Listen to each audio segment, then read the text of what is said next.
What's going on, folks? Sand City Sports back again. The NBA season kicks off today, folks, and it's a wonderful feeling. Like that first date with someone you really like, there's just a sense of limerence and the abiding sentiment that this is going to be our year. Now, with all that said, at the end of the day, it's only going to be one team's year, as we all know, and one player will earn a handful of hotly contested awards. And that's just the way the cookie crumbles. So to begin the NBA season, I wanted to go down the line of my picks and predictions for the 2023-2024 campaign. First off, Rookie of the Year, I'm going with Chet Holmgren of the Oklahoma City Thunder. I recognize Wemby is a popular choice, and I think that's a good choice. And by the way, I believe Wemby will be durable given his dedication and workout regimen.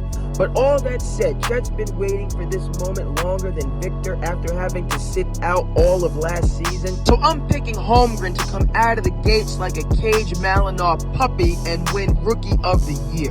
As for Sixth Man of the Year, I'm going with Emmanuel Quickly, and that's not because the Knicks are my favorite team, led by my favorite coach, Tom Thibodeau, although those things did factor in. Look, Quickly, like Holmgren, has put in the time and been grinding for the last few years. This is the year he breaks through and earns a league award. And oh, by the way, the Knicks will be returning to the divisional round of the playoffs and be a very tough out for either the Milwaukee Bucks or Boston Celtics. For Defensive Player of the Year, I'm going with Evan Mobley of the Cleveland Cavaliers, a talented player coming out of USC and playing for the Compton Magic before that. His father is a coach, and he's an explosive player with role acceptance that focuses on the defensive end first. For Most Improved Player, I'm going with Mikal Bridges of the New Jersey Nets, someone who had to take a back seat for years in Phoenix, who's had great coaching coming from the Villanova tradition and is coachable, who shows up to work every single day in an era of load management and has something to prove coming into this season. I have Mikal Bridges under Jacques Vaughn's leadership as my most improved player.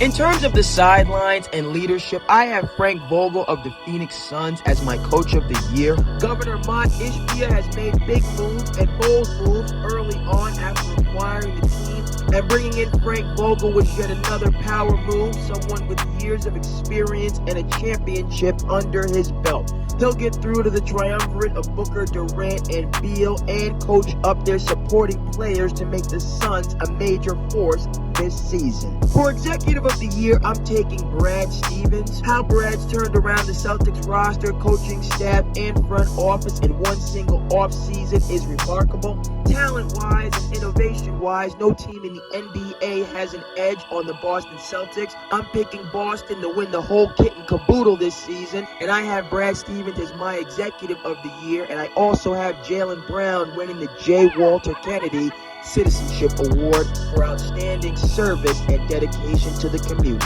And last but not least, folks, we're going to keep it all in the family. I have Jason Christopher Tatum winning the N.B.A. MVP this season. Tatum's been on the verge of breaking through to superstardom the last few seasons. He's put in the work during the offseason and has the best team and culture around him of his career. I believe the Boston Celtics will be the best team in the NBA this season, and I believe Jason Tatum will be the best player in the association as well.